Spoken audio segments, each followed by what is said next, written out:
Hey, welcome back to Buck Junkies Podcast. Me and Mikey are here doing it just us two today. That's right. Expert turkey hunter. Hey, expert turkey hunter. Yeah, that's right. Don't believe that. No. But we are fresh back from Texas. We went out to a spot out there and did a little Rio hunting last week, and Mark and Jamie are up in North Dakota doing a barbecue event at a Shield store. So we're a little split up, but we still wanted to come back in, and we're going to give y'all the whole recap. The experience, baby. The Texas Rio experience, or at least from a Mississippi boy's perspective. Yeah. Because if you've never been to Texas, it is there are a bunch of different terrains in Texas, I guess. You you got South Texas, and we were up in the kind of the northern part of Panhandle, Texas. I guess you call it. Yeah. Just south, not too far from Amarillo. Amarillo, Yeah. It was a little east, a little southeast of Amarillo. Southeast. Not far, about an hour and a half drive. Yeah. So, and the terrain there is completely different than what you're used to seeing in Mississippi. I mean, when I first seen it, I was like, how is this thing even got any birds on it? There's nothing I can see from miles and miles. What would you call that land? It's not prairie. I don't know what to call it, to be honest with you. Canyon? It's canyons, creeks down in the bottom of these, like, really steep canyons, some of them. And, the tops are like rolling hills, kind of like we have here at home. A little more spread out than ours, way more. Yeah. It's miles across the top of a ridge, in some of these places when you're going on the highway. But on top of the ridges, it's kind of barren. It's just some, dried up grass and prickly pear cactus and mesquite bushes, a few here and there, cedars, these little low growing cedars, and that's really about it. But even on the tops of those ridges, there's not a whole lot of the mesquite, and they kind of starts going as you go down the ridge, it starts getting denser. Yeah, down towards the bottom, as it kind of tapers down into those valleys, and in some places it's actually, what do you call them? Canyon. That's how I describe it's just it. rock face canyons there. A lot of rock, a lot of not much dirt. Yeah. Not no bottom land. No. It ain't no bottom land. It's totally different. It's different than any place I've ever hunted. And this particular property was like, what was it 20,000 acres? 20,000 acres. What do you say? This is, and you think of that, like us being in Mississippi, if we think of a 20,000 acre tract of land, that's unheard of. Oh, yeah. We're a county. You know what I mean? It's like us hunting majority of Tate County. But it ain't, it's different out there because it's like you said, you can see as far as you can see, and it's all vast, and it's rolling flat canyon. Yeah. Rugged country. Like to me, it's something out of a Wild West movie. That's what I saw. They had, when you're traveling out there, you see these big buttes, these big rock formations that pop up, big hills, outcroppings, tons of rocks. Definitely rattlesnake country. But there was the place we were on, a working cattle ranch. So, and I don't know what them cows live off of. I guess they feed them a bunch. They had some grazing land, and they're eating some of that stuff that's out there. Yeah. But it was different because where we went, it wasn't like we went in totally blind. Me and Mikey got the opportunity to go back over there, or to go over there the first time back in February. That's been, 2.5 months ago? Yeah. Yeah, just to do some scouting and learn the trails, try to learn as much of the property as we, possibly could before we got out there. Because just going out there blind, man, you would have that's a vast piece of property to try to just wing it, and you only got a few days to hunt. And that was us. We went in on Sunday. We knew we had to leave, absolutely had to leave on Thursday, but we were trying to get back on Wednesday for some business. Yeah, we had some weather coming in. We weren't able to fly out on Thursday, so we had to fly out on Wednesday. So we really only had one afternoon when we got there, and then 2 full days. And then one morning. One morning, that's just a few hours. Yeah. Like, there was not a lot of time for hunting on this trip. And not to go in blind, we wouldn't have known what to do. No, we would not been very successful, I don't think. We might could have, looking at topo maps, which is usually what, we do before we go to a place. Even, I did that before we went out there scouting and stuff, and kind of had some areas like can we look at this area? Can we look at this area as we went out there, and we had a guy with us that knew the property, I want to look here. I want to look here. Where are the big trees? And he kind of helped us kind of navigate around the property, showed us the trails. And because, it's trail just like it would be on any other deer camp. They just don't, they kind of meander through the property in places, Yeah. Going through cattle gaps and opening fences, closing fences to keep the cows from getting onto certain areas. So we had to do it was a learning experience that first time we went. We weren't hunting. We were just looking and trying to learn and really pinpoint where we thought birds might be at. Yeah. So that was what I was like. Our goal when we went was to find turkey sign, see if there's birds there, find possible roost spots and get those marked on our Onyx, and then find possible birds. Yeah. See some birds. Yeah. If we could put eyes on some birds and know if there's any there. Yeah. Cause even though you found these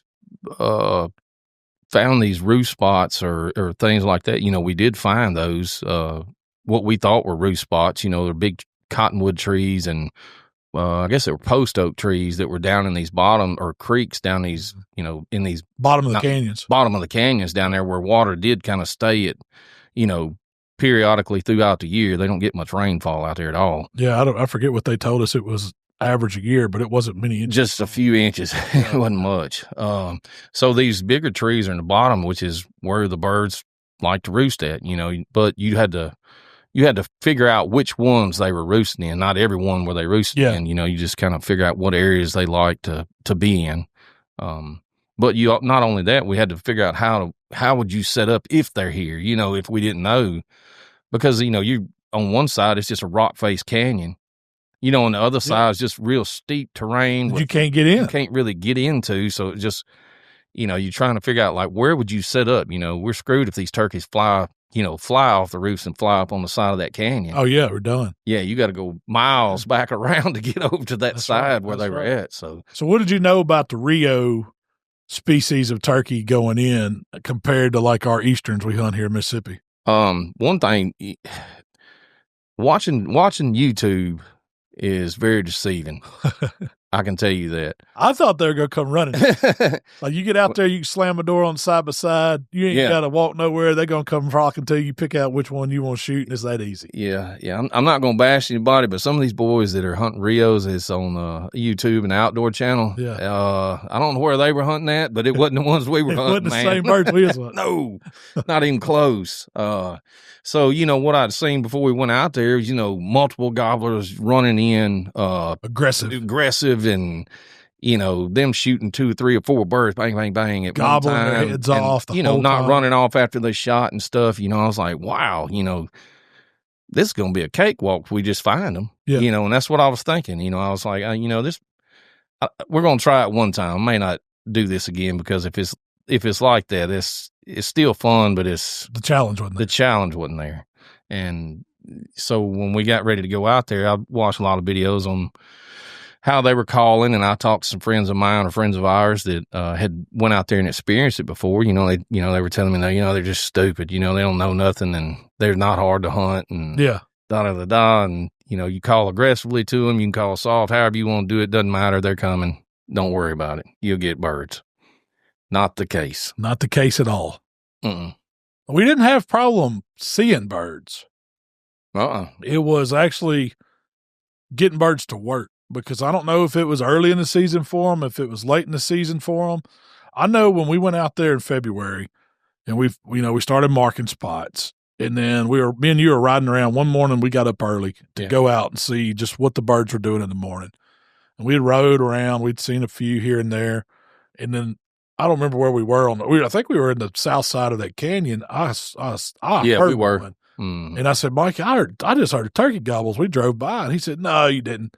And I was like, I promise I did. I promise you. Let's stop for a second. And then it wasn't 2 minutes later, we saw those birds. Yeah. And they were trying to gobble in February. So we eased off, found where, you're way better at the sign and the roost spots and stuff than I am, so I'm learning. But you said, well, if there's turkey in here, they're probably going to be down in here. We need to get back out. And you had a mouth call with you in February. Yeah. You just made some noise to see what happened. And them dudes did gobble. Yeah. They started, and so we knew we were in the right area. That helped. Yeah. Now going back, we had spots marked. Well, the first day we get there, it's in the afternoon. We get our stuff on. We're going out. The goal wasn't to necessarily kill a bird that afternoon. It was to kind of verify ourselves that we were right when we scouted, right? Yeah. We were going to verify they were still in the same areas that we had located them in 2 months earlier, and then try to find like just some satellite areas that we didn't, that we didn't scout or didn't see any bird sign in. It's just kind of ride and check a valley that we that had an open grass or something like that, because it was really green out there. It was way different than when we went out there in February. They hadn't had any rain. It was dry, and everything that was different to me, because I was expecting it to still be that arid, dry, like you're talking about, everything. And they had some rain. They got like a half an inch or something like that before we had gotten there, and everything was green. I mean, everything. All the grass was green. All the everything. It was just green. It looked like it did in a what you would think a cattle farm looked like. Yeah. So we were going to try to find these little satellite areas or whatever you want to call them, just off of, off the path from where we had seen birds at, and check some of those other ones too, and try to come back late in the evening and where we thought roost spots were is owl hoot, or try to get something to answer us and verify they're roosting down in this valley here, this one here, they're not in this one, and have a starting point for the next morning. That's right. And really go hard the next morning. So we did that. We got there, we got all our stuff unpacked, loaded up our cooler waters and stuff, and took off. And as we were coming around, we didn't check that valley that we were, actually wanting to hunt right off the bat. I think we rode by it and happened to see birds, kind of way headed to that direction, but we didn't, we didn't really stay there. Didn't want to spook them, and eased on down the road and went to these other spots. And we happened to come down this one road that, I didn't have any birds marked on it, and a longbeard run across the road in front of us. We had those jakes come up out of that creek bottom pretty early on us. So that was right away. And that's then you're talking about we rode around and that gobbler come out. Yeah, the gobbler come out. So we were like, well, shoot. We were just kind of sitting there like, what now? This wasn't one of our spots we got marked. We got multiple spots marked. Let's get out and try to do something with him. Yeah. And he was gobbling. He went over the hill and he started gobbling as he went. We spooked him out of the road. He was crossing the road, and we just happened to meet in the road, and he was out in front of the side by side a little piece, not far enough, close enough you could see he had a good beard on. Yeah. And as he started down that hill, we, got out, kind of circled around the end of this ridge that he had went down one side, and we went down the other side, and started down this ridge and kind of got around tried to get around in front of him, and almost got kind of in line with him, really.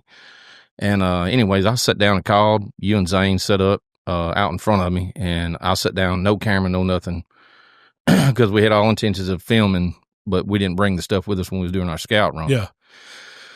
So we start calling, and the bird answers. Yelp again, bird answers again, but you could tell it was hard to tell if he was coming or going or what he was doing, because he was down the side of that hill, and wind was blowing a little bit. So we were messing with that bird. Well, while we're doing that, we hear multiple gobblers behind us hit, bang, bang, bang, right over the ridge from us, not too far. So we sat there, we start calling, and then finally I told you, like, hey, you got to move. Turn around. That bird's going away. These are coming. Like, they're coming. I can tell they're coming. I was like, turn around, reposition, let me back. Y'all get over to this side in front of me where they're looking for me, and y'all are out front. And that's what we did. And it was really a really good setup. And because there was they had to crest that knoll. That top of that ridge, to come over to see us. It was bad for us, but because you couldn't see nothing but heads at first, that's all you could see. And, they were tippy-toeing, looking over that, cresting over that thing. And you could see, I don't remember, was it 4? It's 4 of them. I seen 3 for sure. I couldn't see the 4th one, but I could see their heads, peeking over that little knoll there. It was like, there they are. I was like, man, we're fixing to make this happen. Yeah. Right out. We're talking 30, 40 yards tops. It wasn't far from us. No, they wasn't far.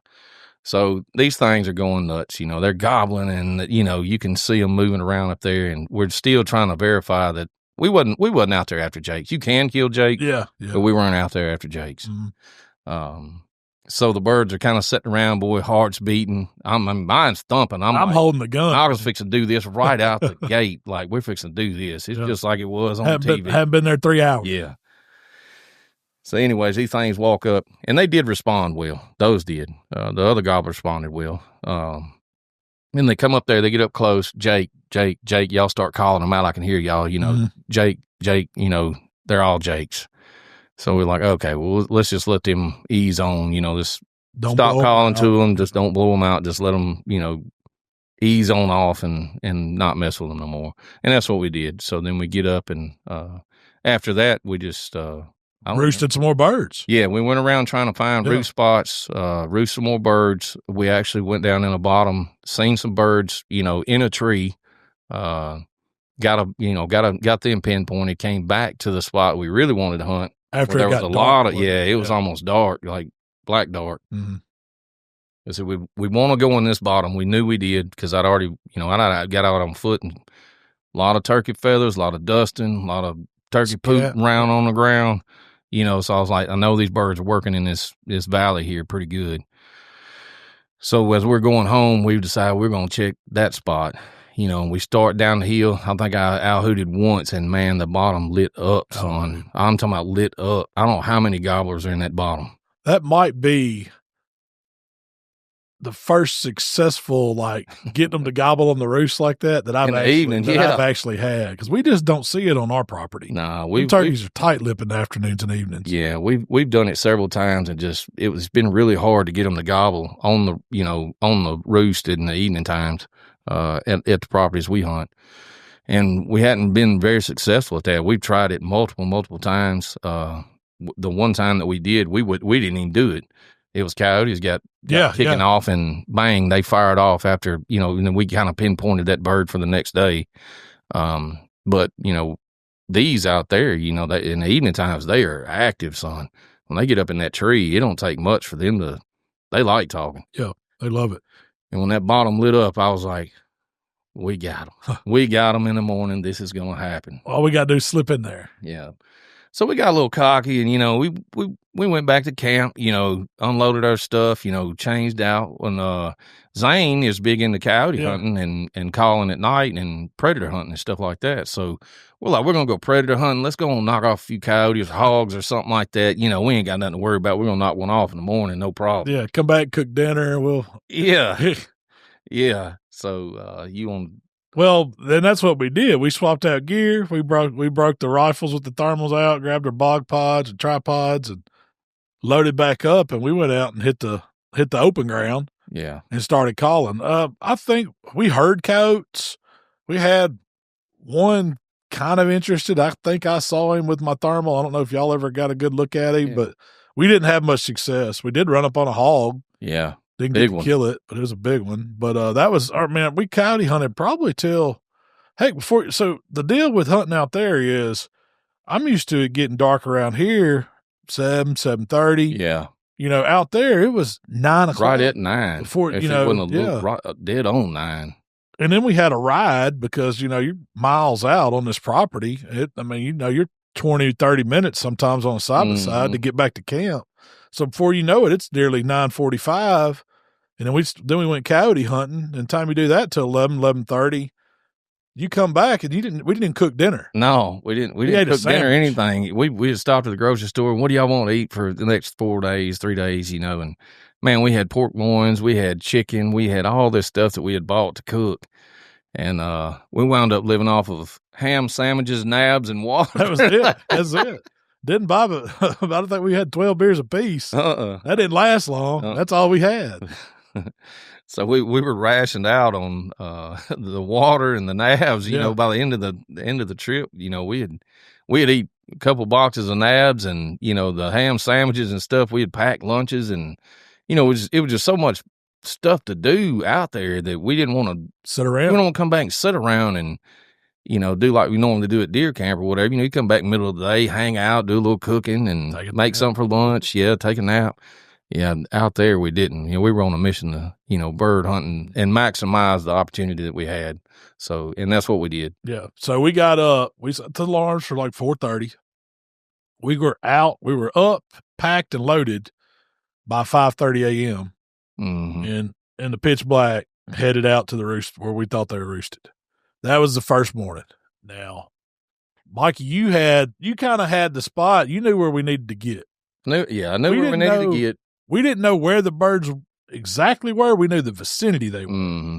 And you had been over there back in February, so you was like, you can take over. Yeah, so I had found a few roost trees down in this dry creek, and that when we roosted them at night, I was like, I'm pretty sure they're right there in those trees, and it's a few of them down through there, not a whole bunch, but they're really half dozen. Yeah, like a half dozen trees down this 3/4 mile long or longer valley or the steep rock edge valley that's down through their dry creek. And anyway, I was like, I'm gonna try to get us to this field where I seen all the dusting and the feathers. I know I felt like they used that as like a transition area as they come down and then moved on up the valley or up the ridge there to go, up in the cedars and stuff and move on to go feed and mess around for the rest of the day.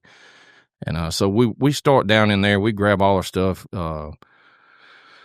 I got a shotgun, I got the camera, I got the tripod, I got my seat, all this stuff, we're packing in, and y'all got your hunting equipment and stuff like that, and we're going in. I'm going to film this. I'm like, this is going to happen. We're going to get it on camera. So we get in there, and I start to cross this ditch, and Zane, I'm up front running point, and Zane's right behind me, and you're in the back. And I'm following back. Keeping up. So we get to this ditch, and Zane's like, where are you wanting to go? I was like, dude, I said, if we can get across this ditch, there's a couple of big trees over there. I said, it's kind of flat and wide open, so we're going to be able to film real well. It's not going to be a lot of obstruction in front of us, and you're going to be able to see, 100 yards across this field in any direction, so it ought to be, a good place to set up. Yeah. And where we were standing at, when we first kind of eased down in there, there's, I guess you call it sage. I should have looked it up, but I called it sage or sedge. Yeah. It's like a shrub that kind of a greenish, bluish color, Yeah, it's not real green. It's got a weird color. Yeah, it's kind of grayish, greenish blue, like sedge or sage, whatever you want to call it, brush that is out there. And that's all that was out there on that side of the ditch where we were at, that and a little bit of grass and some cactus and stuff or prickly pear. And there was one freaking tree there. One. Little cedar bush with some kind of tree, elm tree or something growing out of it. And as we got to that tree, he grabs me. He's like, stop. Don't move. I was like, what? He was like, how much further are you going? I said, well, we got to cross the ditch. There's some big trees. He said, those big trees right there you can see in the moon. He said, look up at them. I looked, and they were full of freaking turkeys, man. I was like, thank God we didn't go sit down under them trees I'd picked for. I had never seen anything like it. And it was probably, we were within 100 yards of them. Like, we were probably 80 yards from those trees if we'd have crossed that, popped up out of that ditch, right? Yeah, if we popped out of the ditch. Yeah. And we had 20 yards. So we was about 100 yards before we stopped. Yeah. So y'all put the brakes on me and said, look, we got to find a place to sit down. Here, now. Yeah, we got to drop down. So it was one of those situations where we had gotten almost too uncomfortably close to these birds because if I would have come out of that ditch on the other side, I probably would have blowed the hunt. They'd have took off. They may not have flew out of the trees. Yeah. But they'd have waited till daylight, come down, and went the other direction. Yeah. They'd have flew away from us. So thank God Zane was looking up, and I'm just like, let me find a good place for us to cross. It's dark, no lights. Yeah. Rattlesnake. I'm thinking about all these rattlesnakes because it's warm. It's like, it was 99 degrees when we got off the plane. Yeah. We're talking 100 degrees there that Sunday we got off. And we supposed to got some wind that afternoon, so I was trying to make this one really happen, so I was pushing a little too hard and wasn't paying attention, which happens. And anyways, excited about being there, and we're going to cross this ditch, and we see the birds and Zane grabs. I was like, all right. And I turn around, and there just happens to be a cedar bush and a tree there, and Zane was like, that's all we got. And I was like, sit down right there. Get Malcom down, get him set up. Let me get the camera on. We're just going to let me back up real slow. Just turn around. Y'all be quiet. Let's just sit down real easy right here. Well, the birds weren't saying nothing right then. They hadn't said a word. It was still really dark. Yeah, it was pitch really black dark. I mean, we had the full moon, but it was pitch black dark. But you could see them behind the moon. They were silhouetted. They were silhouetted in the sky. And so we back up and we sit down. And so y'all sit down there. I have nothing to sit against, nowhere to hide. And I was like, well, crap. Here I am. I got a tripod and a camera and all this stuff. I'm going to be sticking out like a sore thumb. So I just find some of those shrubs that I was talking about, those sage shrubs or whatever, and there was a big cluster of them. So I just sat in the middle of it and got as low down as I could in it and just got the camera up barely enough over the edge of where you could see without, too much stuff in the way a little bit. And so we sat there, get everything set up. We're set up.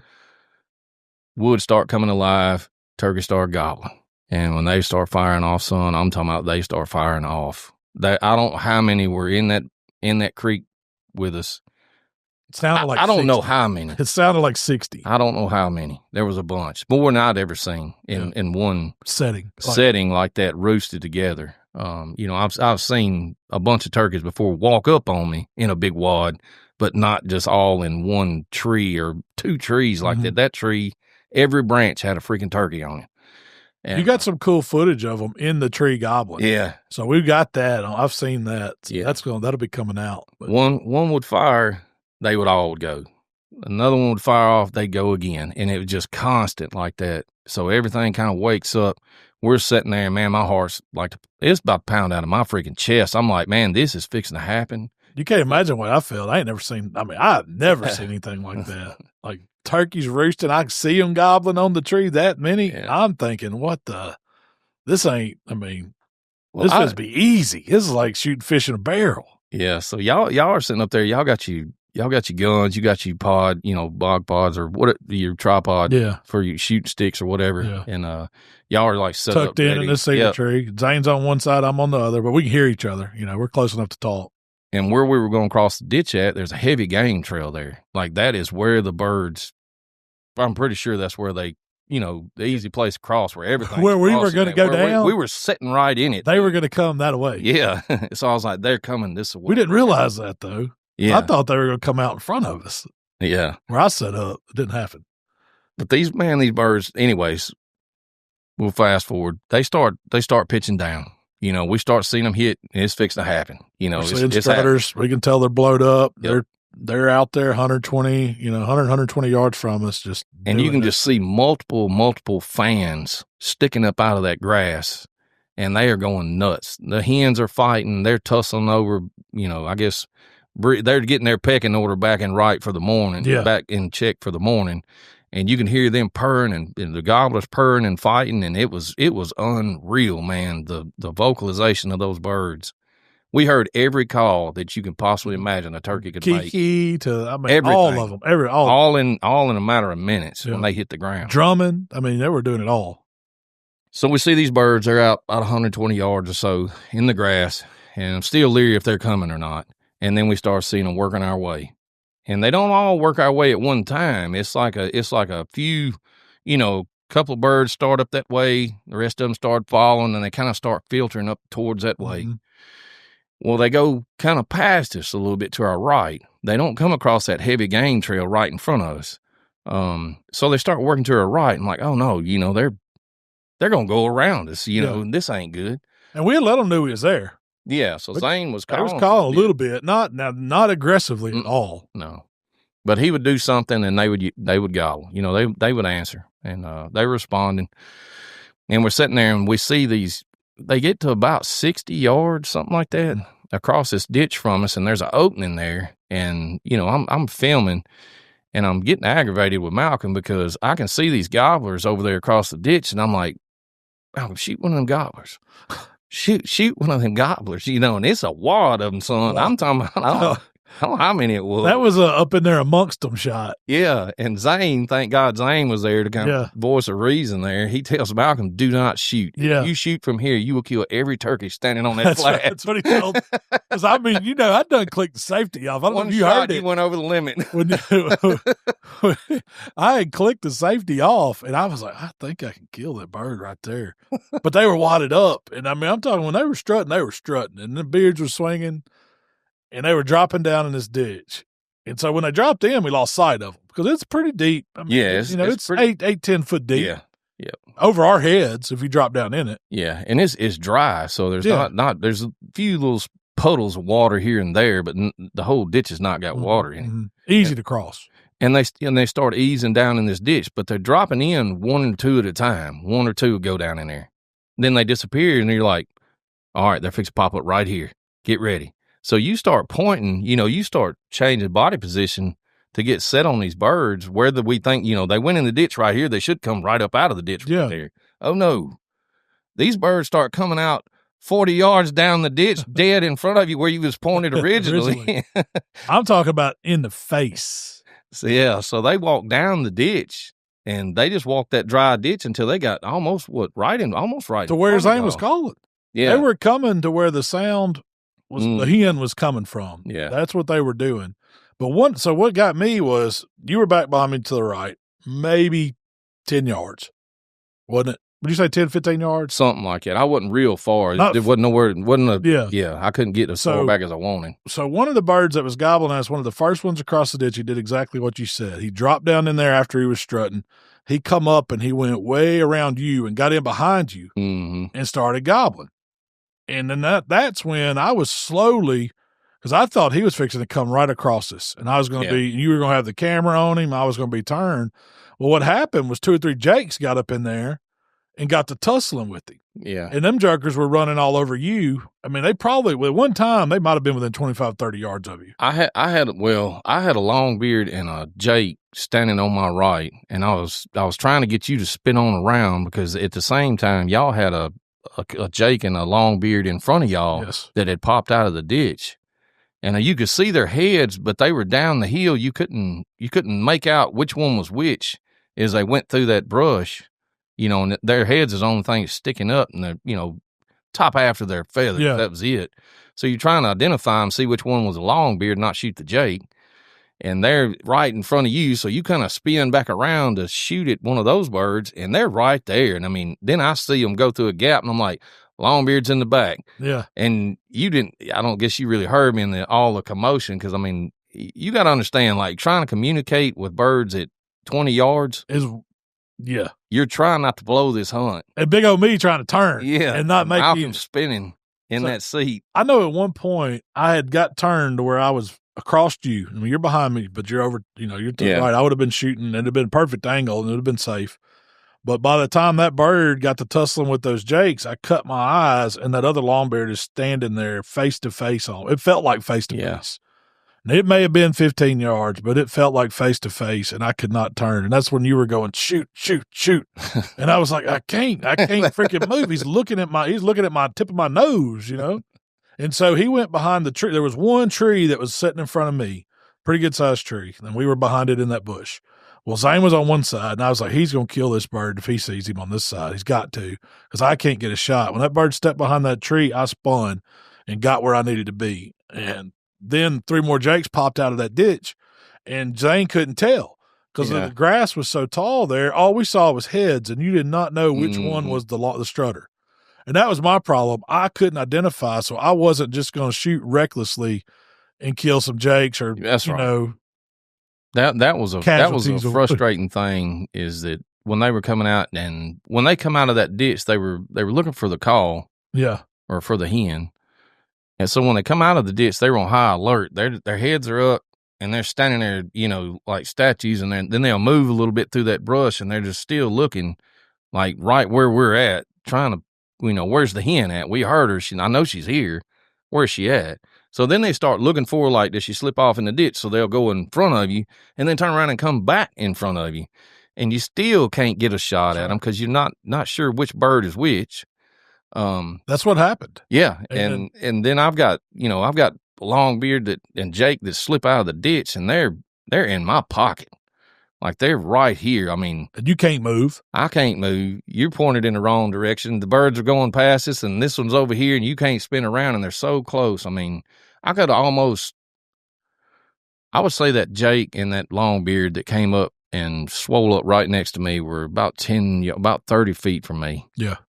And I couldn't even move the camera. I was so scared to move at that point because they were dialed in, son. They were dialed in. They knew where we were, and they stood there for a minute, and then they started easing off. They kind of went back down in the ditch, so they weren't interested no more. Like, well, nothing's here, and there's hens over there yelping. So they're like, well, we don't see her. She's not calling no more. Forget it. And amongst all of this, these birds go back across. Some of them go back across the ditch. And at this point, all of them kind of wad up on the end of this point out in this brushy point, and they all crossed the ditch. Some of them went back south of us, and these ones that came up towards us start crossing this ditch, long beard after line. I can see them, and y'all can't see them. And it's long beard after long beard going, and these jokers are going around us, about 100 yards around us. Yeah. And I was like, damn it. Tell me this is not fixed. This is not the way this hunt is fixing to happen. We have had perfect hunt. We have had 8 long beards within 20 yards of us, and we ain't fired a shot. And man, I was mad at the world, son. So these birds go around us, and we leave them alone because we didn't want to blow it. We never boogered them up. Never. No, not once. They didn't know we were there. They didn't know we were there. We didn't spook any of them. I don't know how. I don't know. Many eyeballs is that? I do not either. But they wind up going around us and easing around us and going up on this bluff or on this ridge behind us and just kind of filtering off. So we let them go on off, and we can still see birds down the bottom in front of us where they started out. They're going away from us. So we're sitting there and we never fire a shot, and these birds, we let them go. I mean, let them go. They got in there on us, and we missed our opportunity, and we let them go. We didn't try to push it because we could always come back and hunt them another day. And we didn't force it and let the birds go. But in all of that, I was so frustrated at Malcolm Reed. I was set back there, and I was set back in my chair, and I had my arms over my head just trying to catch my breath and like, dude, don't say something that's going to get you run off, man. I was like, Malcolm, why didn't you shoot? Why didn't you shoot it that wasn't bird? Because I wouldn't want to. The safety was off. The safety was off. It wasn't because I wouldn't want to. How many times you snap at safety on and off? Or did you just leave it off? I left it off. Because it was just, they were on the barrel. There was no time to take it off. I mean, if you got turned on one, you're going to be shooting. So, and I probably had a shot at about 60, 65 yards. That you could identify. That I could identify, but it would have been, for a first morning, shooting like that with that many birds was not a good choice for me. It hadn't got crucial yet. We made the right call. At the time, it didn't seem like it was, and it was really frustrating because of so many of them around you and having those opportunities. I could see them, you couldn't see them. You know, there were different points where there were so many birds that when they got in that brush, they get mixed up, and you may have a bead on the long beard's the second bird or the last bird, and then they cross the ditch and you come up, you want to verify that that's the way it is. And they get over and get wadded up and get to moving around, and it's kind of like playing the shell game. Yeah, no, it is. Find the marble. You're like, which one is it? Where'd it go? And now they're too close to identify them. They're standing in brush with you, and it made that part made it very, very hard. It did. It was frustrating. So we knew then, like, we don't really need to sit up there again. Yeah, that's not a good choice to sit. That was there. Not the play. Which wasn't where we wanted to be to. That close to them. Yeah, we don't need to sit up in the brush again like that where we can't tell what they are. But we learned some valuable information that morning. We did. We found out the 5 or 6 trees where they were roosting. Mm-hmm. And then we found out it's a big group. They're going to split up. So they're either going south down the canyon or they're coming back north to get around that face wall to get back up to where they want to go. Yeah. So we knew that we had that information.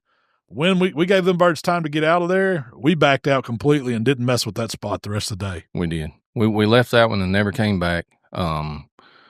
We went to set up on some other areas where we thought it was. The wind picks up to blowing like 30 freaking miles an hour, and it's hard to hear, and everything's moving, and I think it spooked the birds a little bit to the point that they didn't gobble. Didn't really gobble. We heard a few and tried to set up, and man, they just weren't saying nothing. And that wind just really muffled them, and you couldn't tell how far if you did hear one, and they just shut up. They didn't say nothing the rest of the freaking day, and it was so frustrating because we went from the highest high to the lowest low. And now we go this whole entire day just bouncing around trying to set up and blind call. We don't see our birds. We're not, they should be here. They're not here. Go try here. And we ran ourselves ragged that first full day we were there. From 5:30 a.m. till 9:30 p.m., we didn't go back to camp. We had a sandwich that we ate for lunch. We had bottles of water, and we stayed on the trails trying to locate birds. That's probably the hardest day turkey hunting I've ever had. Yeah. Just because we were covering so much ground, and we didn't hear a peep out of a bird. That makes it hard to me. It's not one thing. It's one thing if you're out moving and walking or whatever, covering ground. But if you're not getting any productivity over it, because we weren't even seeing birds that day. It's like we saw them that morning, and then after 9 o'clock, it shut off. Yeah, because that afternoon, I told y'all, like, we had went all the way through the day, just trying so hard. And we got to late in the afternoon, 3 o'clock or something like that. I told y'all, I was like, look, I'm going to get off right here. Yeah. Y'all let me out here. That bottom, I want to check this bottom. It's full of trees. I didn't get to walk it last time I was here. I must use this as the rest of it. They're not answering. I'm not hearing them. If y'all want to go sit up somewhere, y'all go sit up, see if you can kill a bird. Let me scout this bottom. So I drop off in this bottom looking for, sign and seeing if I can catch a bird coming back to roost. And getting, took my binoculars, took my gun and stuff with me because they're just, I don't know, there's predators and snakes and everything out there. I was like, I'm not intending on shooting a bird, not unless I just, it just happens fast. But, and I didn't have the camera equipment with me. So I used that afternoon and, man, I walked this entire bottom, walked all the way down the side of this ridge, all the way to the other end. Found a lot of sign, heard some birds start gobbling right before it got dark. Figured out they were coming to that bottom. I come back to y'all because I can hear turkeys gobbling over the hill.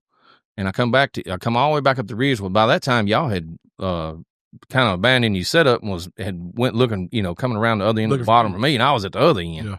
So y'all come in the bottom on the far end, and I had already made it up there and started back. And anyways, we get back up there, and I get on top of the ridge, and y'all pick me up. We go over there. Same place we hunted that morning.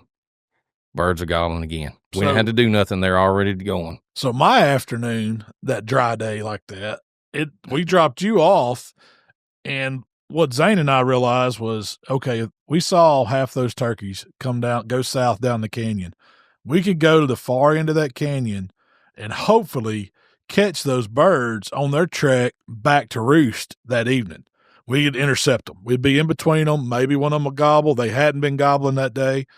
And we said, well, we're going to go over here. We're going to set up. We're going to walk in this creek bed. We kind of hid the buggy, walked in a dry creek bed, popped up out of it, found us a tree, what looked like a good spot. Zane's like, all right, you take this side. I'll take this side. I'll do some calling here after we let things settle down. And we're just going to see what happened. Mikey's out doing his walkabout, kind of scouting. So we sat down, and I think I'm tucked in good. And I learned something on this one. I learned something big time, that my big ass needs to be broken up. Because, you don't think about it here in Mississippi. I guess we got a lot more cover in the pines and the trees, the hardwoods I've been hunting. That's right. I can usually find something. The trees are going to break up my outline. I'm on a pretty good-sized tree, but not always the case. Well, this one was more of a bushy, thorny tree we were setting up in, and there was nothing in front of me. Well, I was sticking out like a sore thumb. So we got a hen that starts yelping back behind us. Zane puts eyes on her. She pretty much comes off a hill and then turns and goes the way we came. She wasn't paying no attention to us. We weren't even calling at the time. We just heard her. And I was like, well, that's a good sign. We see a bird. Well, it wasn't too long after that. We'd heard the turkeys finally start gobbling, and we weren't calling. So he starts calling. They start responding. Starts calling. Start responding. And I was like, Zane, these birds they're coming on rope. And it was 3 big longbeards. And when they dropped off this hill, hit the little trail, I could see them coming, and they started running. I was like, holy, this is like it is in the shows. Yeah. I've been watching on YouTube. Them juggers got about 150 yards out, put the brakes on. And he wasn't overcalling or nothing. Yeah. And Zane was like, they're coming. And I was like, no, man, something's up. And they got to looking down there, and I was like, man, there ain't no way that they're seeing us right here. Why these birds stop? Yeah. And he was like, I don't know. One of them put that old wing tip on him. Them 3 cut a 180 and hauled butt and never said another word. And I was like, man, what happened? And he's like, I don't know, man. We had those. Those birds we worked them. They were coming. They were probably 300 yards off, way down the canyon, up on top. They dropped down in there like they're supposed to. He says, I got to go see. So he got up and walked down. He probably got maybe 20, 30 yards away and turned around and looked at me and just shook his head. He could see you. He said, you look like a damn refrigerator sitting there. And I was like, oh, man. So after that, I was like, well, I learned something, man. Yeah. I got to cut me some limbs. I got to brush. I got to not build a blind. Yeah. But just make sure when I sit down that I'm choosing the spot where I've got some cover in front of me, something to break up something besides me just sitting on a tree trying to be still with my gun up, because I'm just not that experienced. And a bigger guy, it's harder for me to hide. Well, we never hunted nowhere like that, and like you said, here in Mississippi, I mean, we got big pines, big oaks, we can find an oak tree. You can sit against it, blend in. You're not silhouetted by it, and we've always got some kind of undergrowth, from, whether you're down around river bottoms and, palmettos, or, we got buckeye bushes up here and, May apples and different things like that. You can sit in that, briars and things out there. You didn't. It was just shrubs. Yeah, that was it. So I'm taking fault on that one too, Mike. That's the first day I sucked. We all sucked. Didn't get to shoot that morning. Run them birds off that evening, and so here we go. It's time to go to bed again. I think we did cook some dinner that night. Yeah, because we got back and I don't remember what we done. We come back, it was late. We were tired. We were all frustrated, and we made some dinner and stuff like that. And we was like, we're killing a bird tomorrow. Yeah, we know what we did wrong. We feel like we did. So we learned, we adapted, figured it out. Mississippi boys hunting turkeys in Texas, so you have to adapt. You have to learn to adapt. Forget what you know about Mississippi and just change. That's what we did. And we changed our setups. We changed the way we were working them. And we went back in the next morning with a game plan, or we thought we did anyway. Took the decoy. Took a decoy with us this time. Strutting Jake and a hen. Yep. And we stuck those. We go back to the same setup we hunted the morning before. Not the same setup, same area. Yeah. Backed up. Kind of the way those birds came around that end and dodged us. It's because I felt like that's, the majority of the birds went around off that point. So that was their normal path of, how they come through. So we're like, all right, so we can get over here kind of close to that. We got an opportunity to call to them, because what we done was we busted them up, sitting over there calling. Some of them, were filtering in over there on us, and the other ones had no intentions of coming there. Were going around us. So we kind of broke them up, and it was just chaotic. Yeah.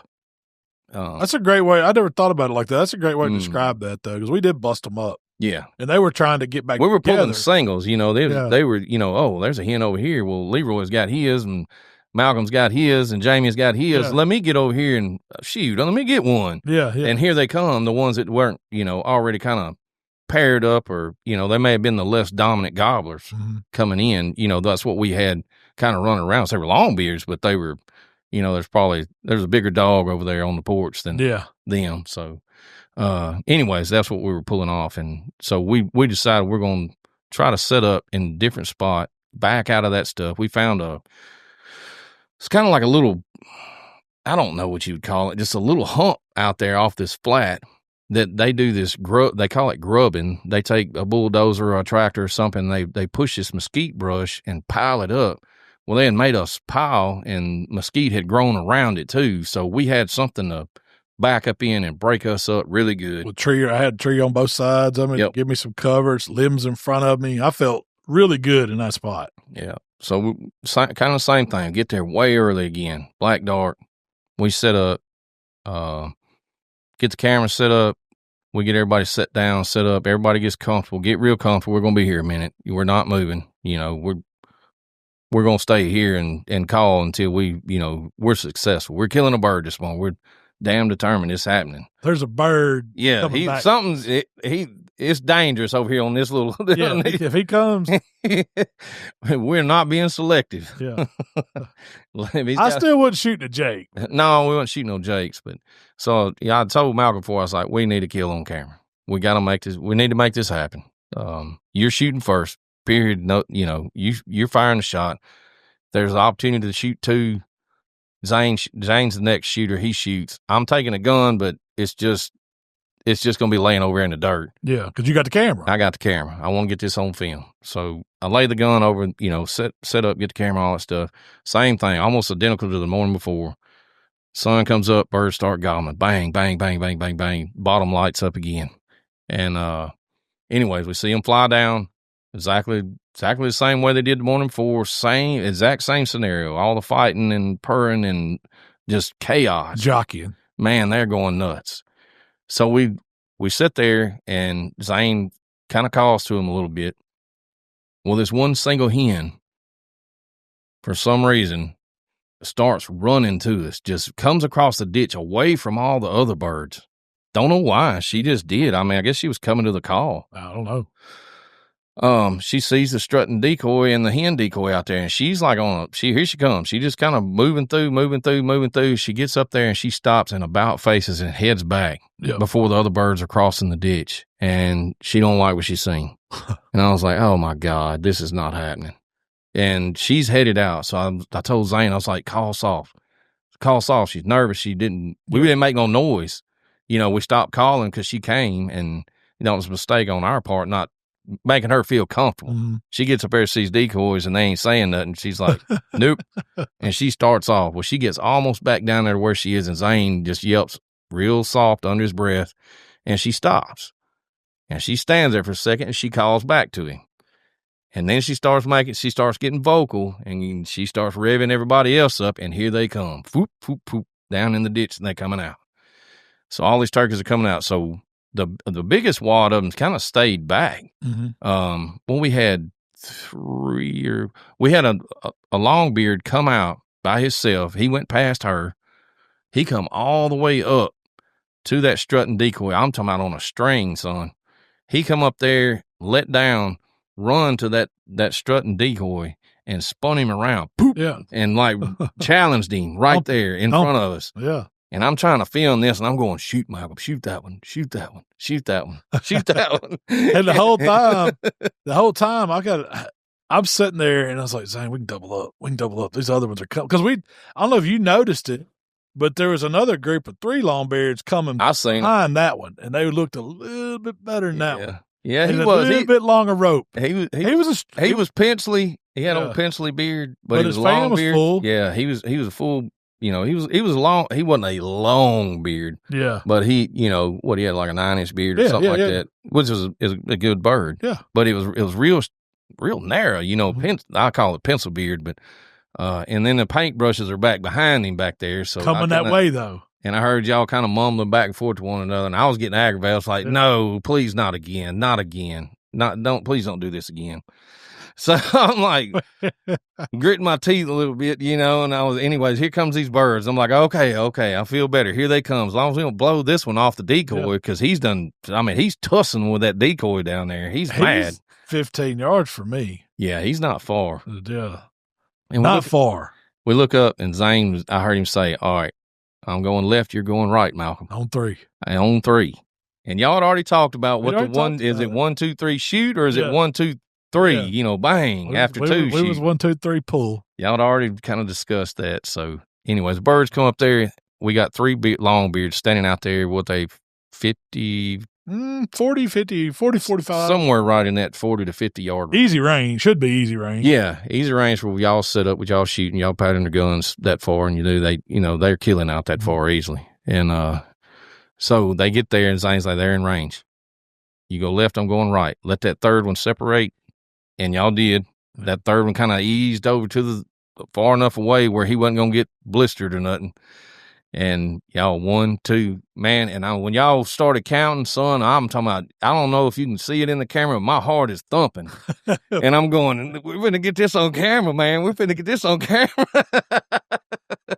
And y'all shoot, boom, boom, man. And turkeys go everywhere. I'm talking about, all of them fly. Evidently some more had come across that ditch that I didn't see. And turkeys are running and hollering, and feathers are flying, and one's flopping, and I don't see 2 flopping. I'm like, whoa, crap.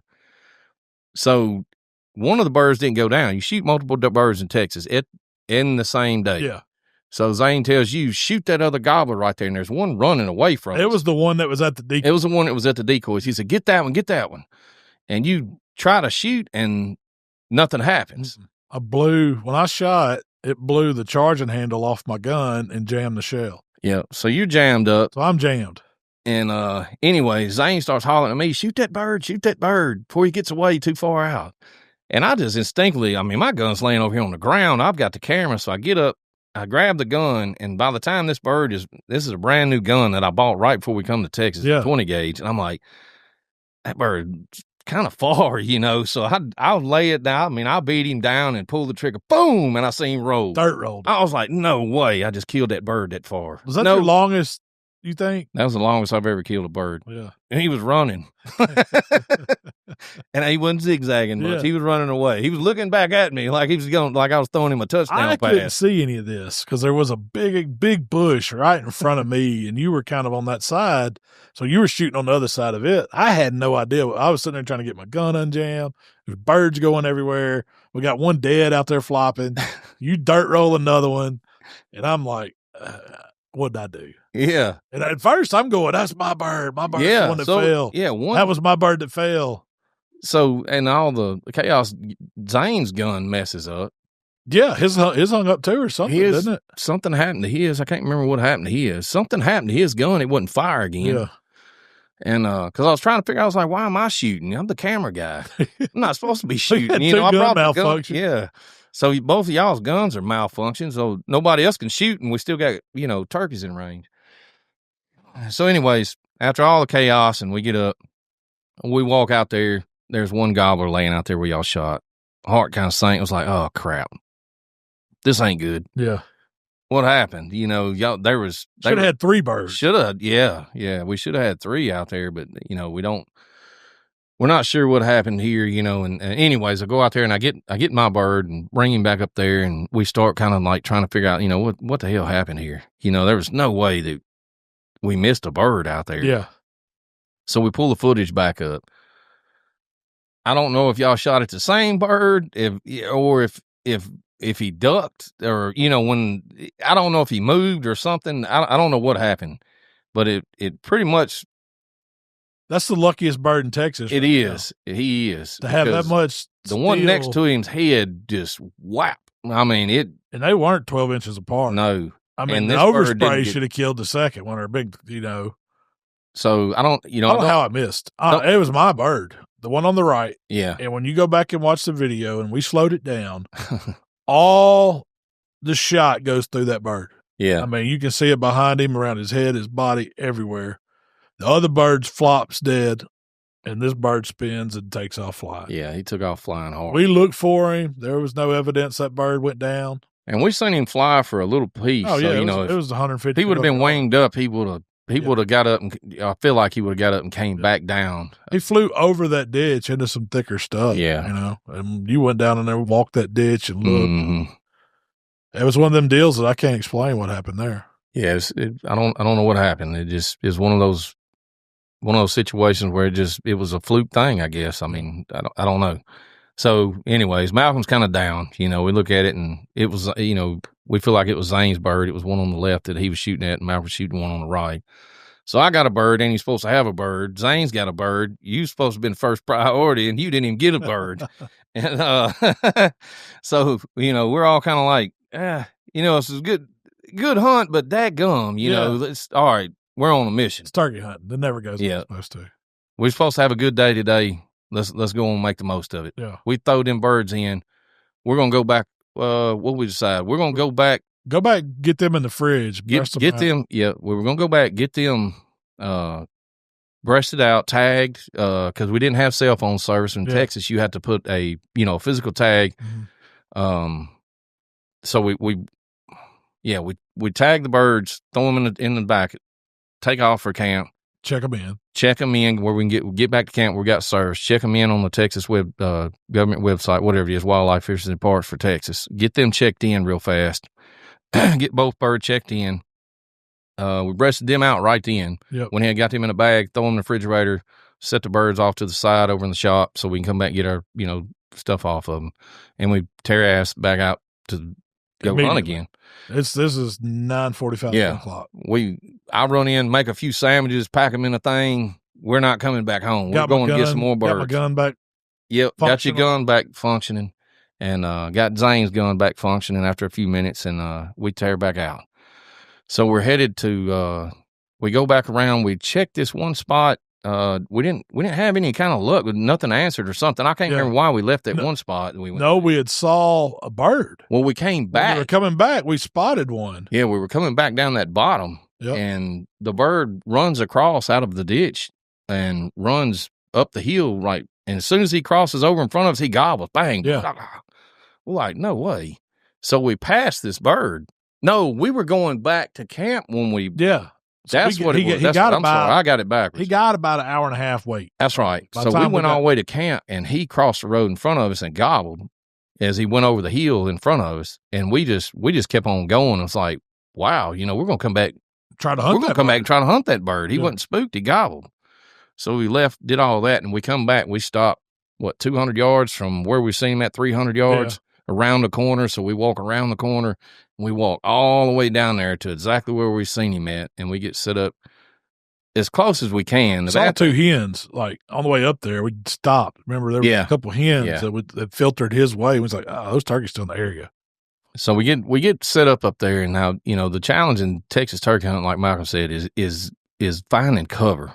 Mm-hmm. We took a blind, but we weren't popping up blinds and stuff like that. And if you go there, it'd be a good idea to take blinds with you because you may have to use them. But so we found another tree. It was a little stretched to where we seen the bird at. We were like, well, we don't know where he's going to come out at anyways. So we'll sit right here.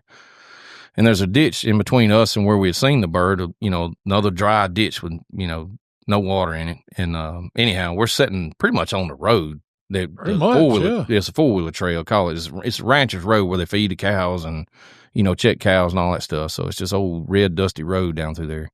And we set up, and when we sit down, Zane yelps one time. You're set up kind of out in the sun, not a really good spot, and we're just hoping for the best. Well, the turkey don't answer, so we're like, well, crap. We're gonna give this. Zane looks at me and said, "What do you want to give this? Let's give it 30 minutes.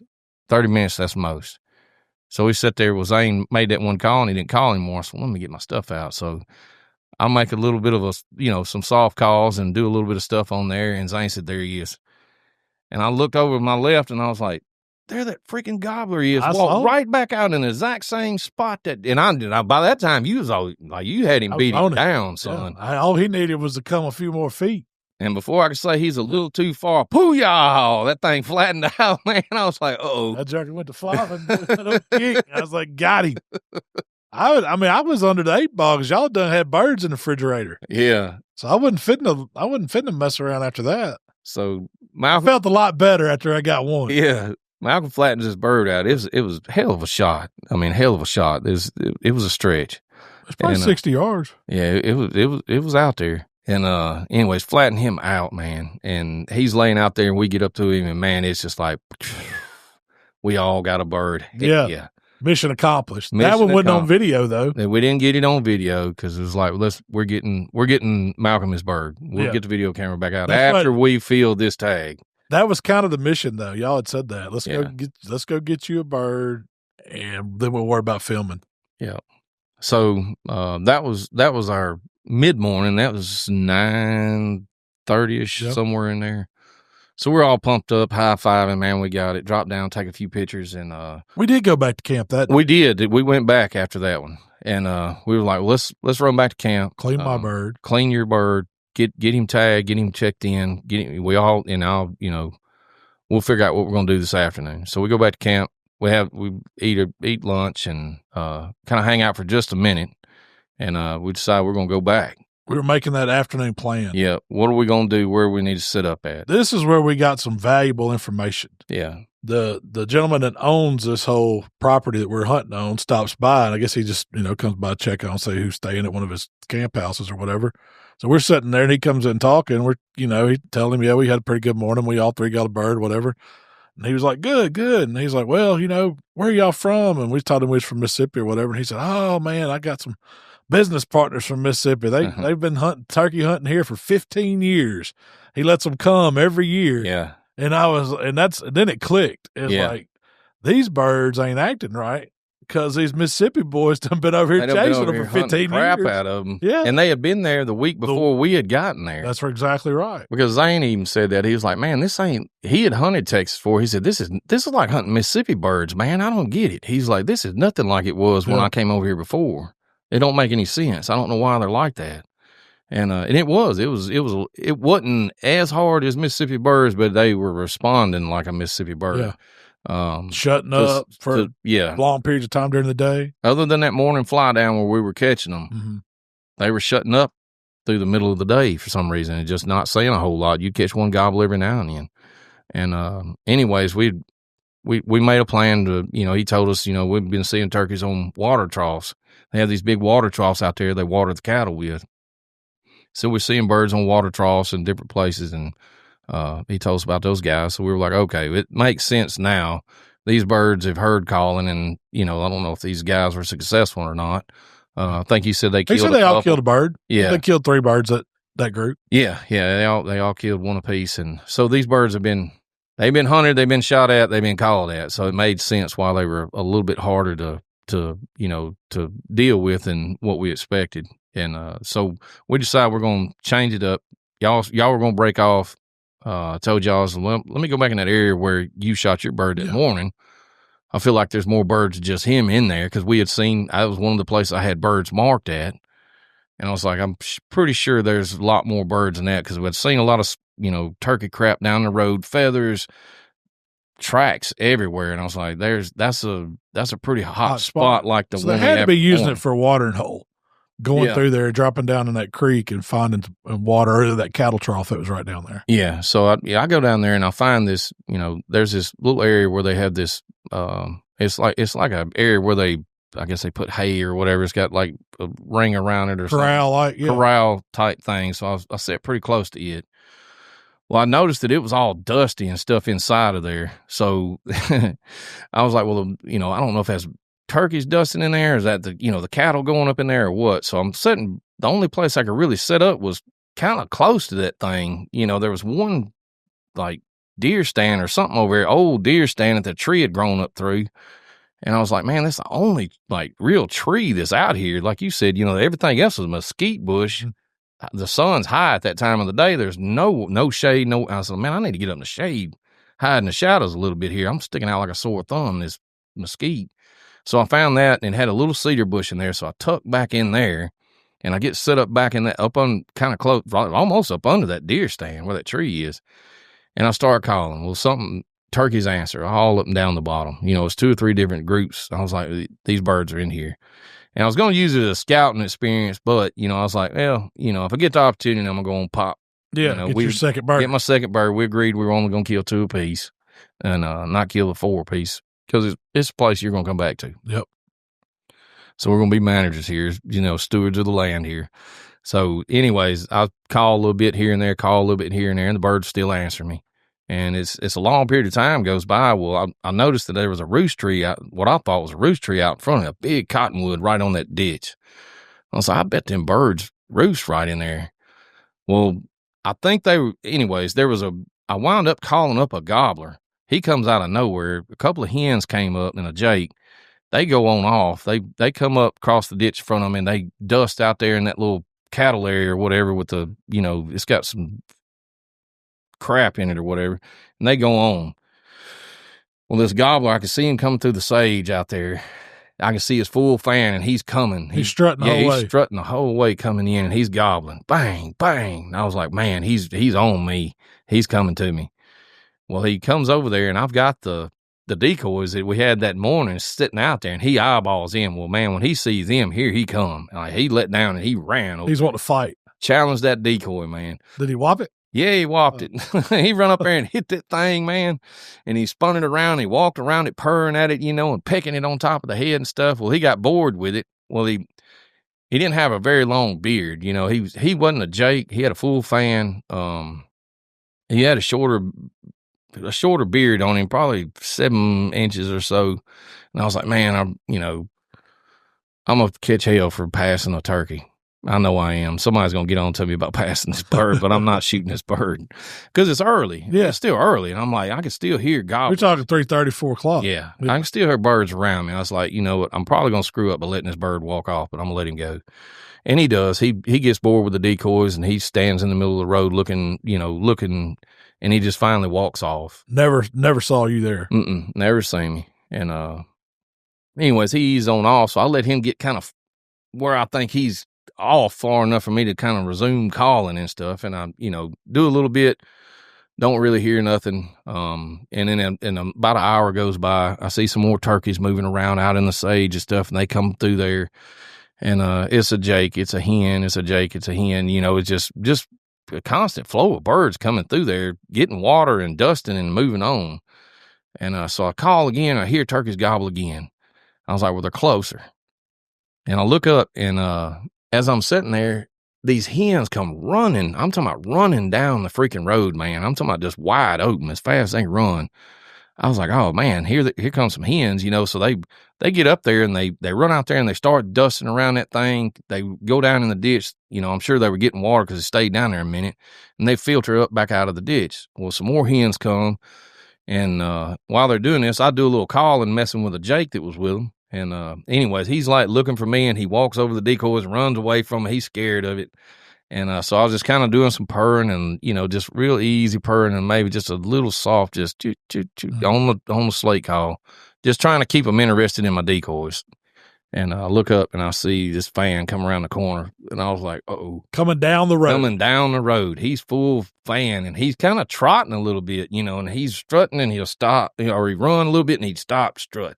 And I hear him, thong.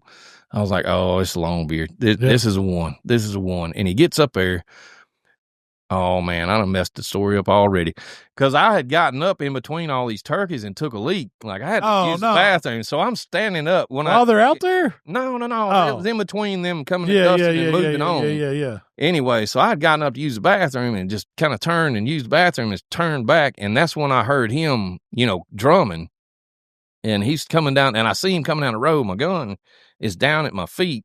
You're standing up. It's kind of propped up on that bush I was sitting in, and I hadn't got out of the bush. Yeah. Anyways, this turkey's coming, so he caught me. I'm dead to rights. Like, I can't shoot this thing. Here he comes. He comes straight at my freaking decoy. I mean, this decoy is 35 yards from me. Yeah. And he's out there, and he challenged it. Boom. He spins it around, and he's pissed. He's like messing with it, and man, he stays on that decoy for so long. By that time, my hands done started shaking. I was like, man, I got to make a play for the gun. I got to make a play for the gun at some point. This bird's 35 yards. I done passed one, and this is what I get. I done passed one. I shouldn't have passed him. And he's bigger than the other one. Oh, he's got 11-inch beard. Yeah, and I'm like, man, you got to make a play for this gun, Mikey. You got to do it. You just got to try it. So he turns, and I look, and all the hens are like, they're looking at one another, and they're dusting. They wasn't even paying no attention to what he was doing. So he turns his fans out where his head was behind his fan. So I reached down and grabbed the gun real easy like and get the gun back up to my waist. Well, he spins back around, and I'd freeze every time he turned around. So he turned back around where he was facing away from me. His fan was between me and him. And I get the gun on my shoulder, and I was like, I'm going to shoot. Well, he eases over to that little pin-like thing, and he goes in there where those hens are, and he just starts making circles around them out there dusting. And he just keeps making circles around, drumming and spitting, man. He was just putting on a show, and I was like, this is awesome. Now you're still standing up with your gun on your shoulder now, though. Yeah, I've got it kind of tucked under my shoulder with the barrel down a little bit. I ain't holding it straight up. It's got it kind of in my shoulder and holding the barrel down. It's like, you know, if I got to shoot him, I'm going to have to just pick it up and bang, you know, bust him. So anyways, this bird's making his rounds. Well, all the hens start jumping over this cattle gate, going out of that thing, out the back. And I was like, I can't shoot him back there because there's too much crap between me and him. Yeah. If he goes out that thing, I'm screwed. You know, I done lost this bird. Well, he messes up and comes around the front, goes out the front of it, out there where I was. I guess to check in decoys one more time. Yeah. When he come out to the edge of that freaking little cattle gate thing, I picked it up real fast, and I seen him when he seen me. He was like, oh, hell. He knew. Boom! I shot, and that thing went down so fast, man. I was like, hell yeah. Well, I missed the bird. I didn't know I missed him at first. Yeah. I shot, missed the bird. It ricocheted off of that cattle thing and hit him in the ass and killed him dead as a hammer. All I know, when we come riding up on you got your chair out there. You done pulled it out to the road. Your chair's set up. You got the decoy set up on both sides of you and that big fan sitting there between your legs with your shotgun pulled up. So, what y'all been doing? I was like, oh, man, I did not expect you to kill a bird that evening when we dropped you off there. I really didn't. I didn't miss him by much. I did hit him. Yeah. I did hit him front forward, but Zane was, he was taking the tail fan off the next day. And that might have been one of them other fellas. It may have been. That would have been what I shot at that morning. Who knows? He was like, Mikey, did you shoot this bird going away from him? I was like, no, he was facing me. He said, well, he's got pellets all in his butt back here. I was like, well, it might have been some ricochet off some stuff that he was around in there. That was bird number 4. Yeah. Then that means we had one more morning, the last day. Yeah, because y'all set up that evening. All we saw was some jakes. Y'all seen some jakes, no luck on them. We went back to that same spot where I had spooked those gobblers the night before, and they saw me. Yeah. We went over there and made a little den. We found a good tree, pulled some limbs in, a lot of cedar, and it was like clubhouse. But Zane was like, man, we need to mark this spot. We need to come back here. We done got a spot made. This is the ambush spot. Because we had the rock wall to our back. There's a creek, but it was dry. If they'd come down, they're going to pop up out in front of us, and that's just the way the birds are coming. And so it's a perfect spot. Well, we saw a hog that evening. Had a mama sow, a bunch of little ones. It was too far for us to get a shot at. We saw some hens, and then we had some jakes come to us, so we called in and fooled them. After that, it wasn't much happening. So we knew, and we didn't have no idea you'd shot a bird. We went riding, was looking for another spot to coyote hunt that night, and rode up on you with that bird. So things was looking real good. Mm-hmm. And we knew this was it last night, fellas. So we got to get up in the morning, and we went before we left the field. We checked our roost spot one more time just to see if we could get lucky 3 days in a row. And they hit it. And we was like, game on. Yep. We got one last chance to see what we can do. The birds will come our way. Now, did you honestly think when we slipped back out there that next morning that they were going to come do the same thing they did 2 days before? No. I didn't either. I had my doubts. I was heavily doubtful in going back to that spot a third time, especially after we had fired that shot. Yeah. Or those shots, and so many birds had seen us do that. The only reason I was optimistic about it is there was a lot of birds that didn't come across that way, that maybe some of them, decide to come across through there, and we get lucky and draw a longbeard out of the group and get him up there close enough to shoot. So that was, I really was leery about going in there that next morning. It just because, but we'd already said, we're going to give them some time. And if they don't work, we're going to bust out and run around to the south end and catch those birds that go down that way and change positions fast. Yeah. So we're going to give them enough time, and that's it. But we hadn't made that game plan. I forgot to say, what about the rattlesnake? Oh, yeah. That was the day before, too. We were riding around. That's before you went in and killed that bird. Mm-hmm. We had went and checked. That's when we made that little cut for me and Zane to hide in. Yeah. We were coming back from that area, the south of that canyon. We built a little blind mm-hmm. area. We was coming back around, and me and you were up the front of side by side, and daggone rattlesnakes right on the side of the road. The first one, that was the first one I saw in Texas. And you said it was a small one. To me, it looked like a big one. You can go see it on TikTok. It's on there if you go to Buck Junkies Outdoors. But it's a pretty good sized rattlesnake, and you got a good video of something. I did. Cactus. We run over this. He's laying in the road, and as we made this little corner, these steep banks in this road is, I made this turn, and I see him. Y'all don't see him. He was stretched out. He was stretched out, and he balled up. As soon as I went over the top of him, I just slammed on the brakes and stopped. And I said, you had your arm out the window looking at your phone. Zane had his arm out the window. I said, y'all see that rattlesnake? You snatched your arm in real quick and said, where is he at? And I said, he's right under the pool. He backed up. He climbed out on my side. I was like, get off of him. Y'all were worried he's going to climb in there with us. I wasn't messing with no snake. So I backed up anyways, and this rattler, he comes out from under us and goes up the side of this hill, and I'm making a video. It's on TikTok, Facebook. We got, but he gets in his prickly pear, man, and he's like, he wasn't really doing nothing. He wasn't rattling or anything at first, and he gets up in his prickly pear, and I run up the side of the hill trying to get in front of him just to get a video of him, because, I ain't never seen a live rattlesnake. I've seen a bunch of dead ones that people killed around here in Mississippi, but never seen a live one. So I was very interested in this snake, so he gets in his prickly pear, and when he gets in there, I guess he realizes I'm in front of him. He picks up on me being there, and he balls up in that prickly pear, son. He starts rattling, and he backs up like he's ready to strike, son, and he was ready to go. And I was like, man, this is one of the coolest things I've ever seen, man. It was awesome. I do have his rattle. Yep. He's at home. He didn't make it. No, he ate his last whatever they eat over there, rat, I guess. Well, I wasn't going to mess with him. I was going to let him go on, but like you said, them cowboys are out there riding around with horses all the time. Yeah, bite a cow, bite cows calves. And stuff like that. And I was like, yeah, we might better go. I'm sure they kill everyone they come across. I would imagine. I would imagine. So last morning, we get up 4:30 again. We get back out to our spot. We bring those decoys with us again. Move them a little bit.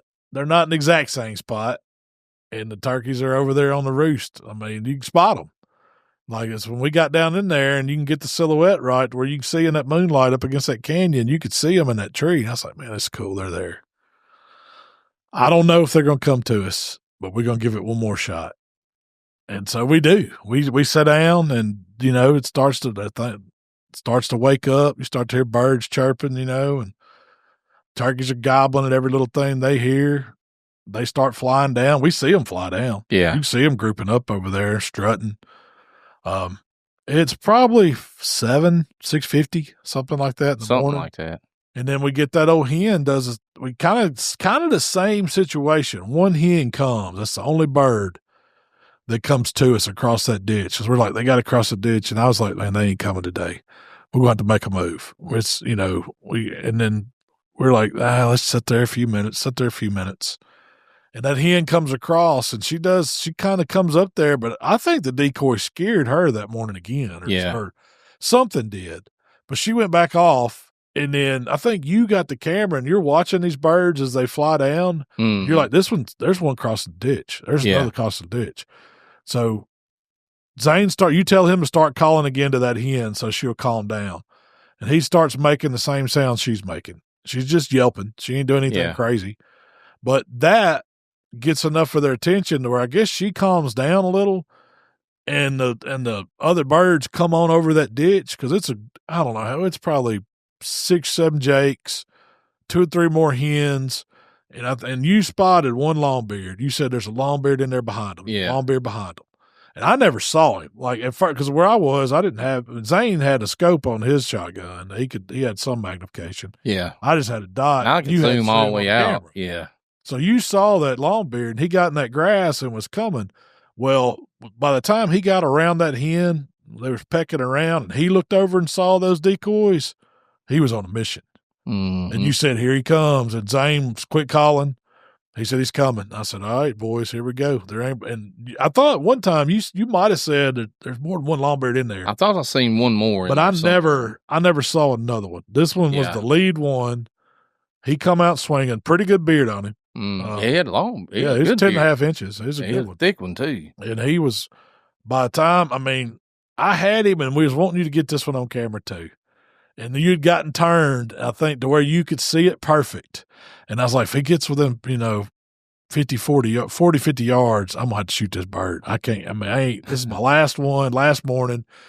There ain't multiple with him. I wanted to get that second bird. And I waited, and I could not tell if you were on him or not. But, man, I stroked him, and he folded. And you got the shot. I got the shot. You can see, your timing is terrible because, you could have killed him a second before and a second after that, and this one mesquite branch is dead in the frame. I was like, as soon as before you shot, I said, watch him shoot as soon as the joker goes behind this branch. And you did. You can see his feet, and it goes boom, and he rolls out behind the branch, deader than hammer. Yeah. Well, that bird was a straight called to us bird. Like Zane called that bird to us the whole way because he was not coming. He put the brakes on that hen, calmed her down. That one I felt like we got lucky on because the birds did not want to come back in there today. That day after they'd done it 2 days in a row. Yeah, I think we just picked up we filtered some birds that had not come across that ditch. They may have heard the ruckus, but everybody else didn't go across the ditch. Why are y'all not going? Why y'all going that way? And we just got lucky and had one hen that decided, well, let me get over here. So that put us on the clock because here we are. Yep. It's 7 a.m. We have got to be done hunting by 11 and back at 10:30 is what we 10:30. 10:30, we got to be rolling back to camp. Yeah. We got to be back at camp by 11. Yeah. To be able to make it back to catch a plane. Make our flight. So here we go. And at this point, I have my 2 birds. I told y'all, all I'm going to do is slow you down. I'm going to run. I'm going to be the eyes and ears from behind the rest of the morning. These next 2.5 hours. However, I think that's all we have is 2.5 hours. Me and Zane, when we go around to the back end of that canyon to set up and call somewhere else, of course, need to change calls because we've been calling, this Mal call or that slate call, just use something different and where it sounds like a different hen. So we get around the bottom end of this canyon and like we're going to try to call the birds back to us. And as soon as me and Zane start up in there, boom, you can hear them gobble. So we slip through these ditches, man, and up and down these ditches, getting out there to where these were at. And it's kind of the same group of birds that we had roosted, the mornings before, but they were some of the ones that were headed. There was always a big wad of them that went back south. That never came to us, always. So it was that group of birds that we were after. And anyways, we get all the way up there and we start calling.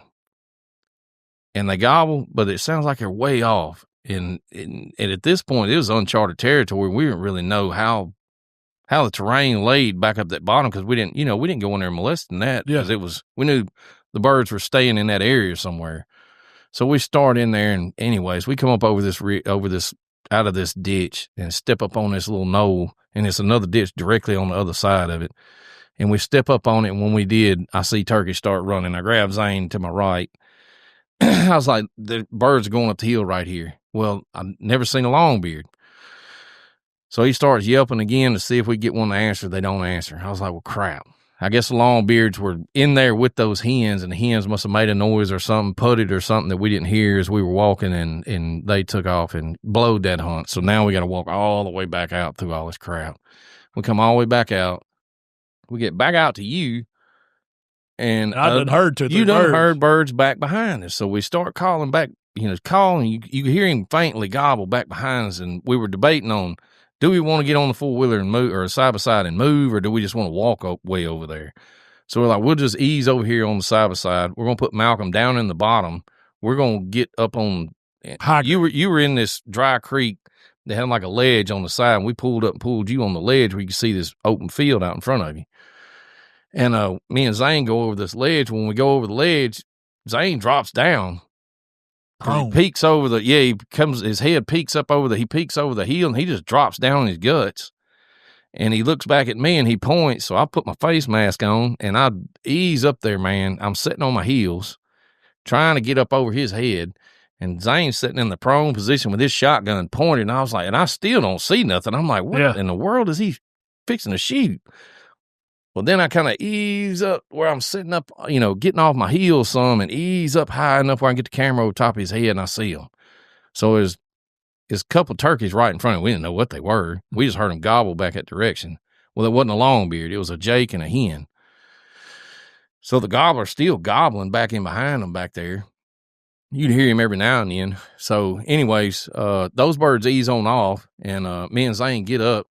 You started kind of calling, and they come down in the field with you down in right there. Right down in there with me. There's Malcolm, no mask, sitting on a side by side, 4-door side by side down there, just yelping out the window.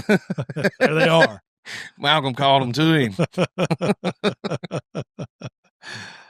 So we try to set up on this longbeard or this gobbler. We don't know if it's a longbeard or not. This turkey's gobbling on top of the ridge, still one out faint. We go way up on top of this hill, get way up there. Try to set up again, get down in there, and the bird shuts up. Don't say nothing. Like, well, darn, man, here we go again with this crap. Trying to get Zane his last bird, and it's just not working out. Like we're pushing it too hard. We feel like, and the clock's still ticking. Yeah, we're looking at we got 2 hours. We got we're counting it down. Like, all right, what do you want to do, Zane? Do you want to go? He was like, man, I don't care to kill another bird. I limited out in Mississippi. I'm cool. We don't have to kill another bird. Let's go shoot some coyotes. Let's day call and bust a coyote before we leave. Yeah. So we were like, head set, that's what we're going to do. And we said, well, let's go check this one spot. Check this one spot. And that's the first spot where we started. That was the very first spot we started the whole trip at, where we seen the longbeard run across the front. So let's go check that spot and see if that bird is back in that area again. Let's go see if he's there. And we get up there, and Zane yelps, and he gobbles back down in that kind of where he came from that first day we got there. And we were like, all right, he's down in there. So me and Zane start easing down the road. Well, as we're going down the road, I see turkeys run up in the road like way down, a couple 100 yards down. So I dropped down on my guts, just bam, right there in the road. And he didn't even see him. He's like, what are you doing? I was like, get down. They're coming. Yeah. And anyways, we're peeking down the road up over this little ledge in the road, crest in the road, trying to see if they're coming. I don't see them. He's like, are they there? And I was like, no, I don't know where they went. So I guess they were running out and running back down in that mesquite. Yeah. They would run out in the road chasing one another and run back down in that mesquite. So I was like, well, that ain't the gobbler. I don't see him. I said, yelp again. He yelps. He gobbles again way down in there. And I was like, well, all right, let's move. So we took off. And we hot-footed down this road and drop off down in that bottom where he was at. I was like, we're going to have to be aggressive. Like, we're going to have to get down in here to make this happen because we're either going to blow the hunt or, we're going to make it happen. Because we're to within an hour. Yeah, we're within an hour now. So I got the cameras, still trying to get this on film. Camera's running the whole time, and I look at the battery life on the camera. I'm like, uh-oh. I got 20 minutes left on this camera, 25, something like that. And I'm like, man, I don't know if this is going we got plenty. Yeah. So we get down in there, and I have no tripod, just freehanding this camera. And we run down in there, and we set up. We yelp, turkey gobbles. Zane, he yelped at it, and it gobbled again. Well, it had moved on us. He had kind of come a little closer to us. He had cut it in half, the distance in half with us. So we sat there a minute. We just stopped calling and sat there. I got the camera running. I'm like, he's going to pop out any minute. And he don't come. So we're like, well, crap. He said, what do you want to do? I said, look, man, we're going to have to push it. Like, he said, what time is it? I said, it's like 10:05. We got to be rolling at 10:30. Yeah. And I cut the camera back off. So let me cut the camera off. So, man, I got like 15 minutes of battery life left. That's it. That's all I got, Zane. I said, if we do get him, we're going to be lucky getting him on camera. I said, just go ahead and get him, and it is what it is. We got some kills on camera. I'm happy. Yeah. I said, but I'm still going to try. But I'm not going to mess you up getting your last bird. So we move again. We angle around and find this whole game trail, and we slip down this game trail, and it's thick, man. It's really thick. And we're going through there, and it's, this whole thorn hanging on us and stuff. We're trying to dodge them and get down through there, and we make a loop on this bird. Still hadn't seen him. And we get up. We'd actually looped all the way back around to the road that we were walking in on, just way down where I seen those birds run out and run back in. So we get right in there, and we set up right there. So Zane yelps, and the bird don't say nothing. Nothing. We hear a gobbler gobbling across the road, like, way off. And I was like, man, these are coming, because I've heard them gobbling since we first started calling, like they're closing the distance on us. I think they're coming. We might need to spin around. I don't know. And just directly, I look and I see this joker up in the thicket with the come through this little gap, this opening, and he's full strut walking. I was like, Zane, he's right there. He's 50 yards. But it's so dense in there with that mesquite and all the scrub that was on the ground and stuff and all the greenery that was in there. It was the thickest spot we had hunted the entire time we were there. And it is so thick and dense in there, man. And this bird is going through that mesquite, and there's no open shots. Zane can't see him. I can see him. He's moving back from our right to our left, back towards the road over there. And I hear a hen yelp. I was like, oh no, she's leaving. And Zane said, you think I ought to give him? I said, give him something. And he does a little soft yelping, just a little, just easy. And I still see the bird now. He's still in the thicket. I can still see bits and pieces of him, old bright head. Still he's still in full strut.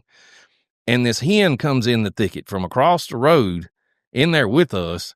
And she walks up. Son, I'm talking about on me. I watched her come from the road. Now, mind you, I'm a quarter mile from y'all.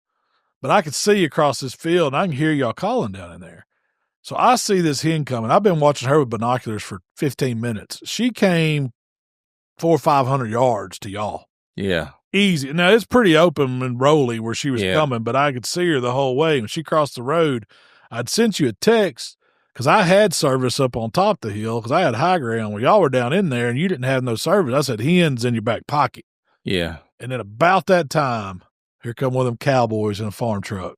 And I had to move out of the road, and I was like, holy crap, he's going straight to y'all. Man, this hen is standing there, she's one-eyeing me.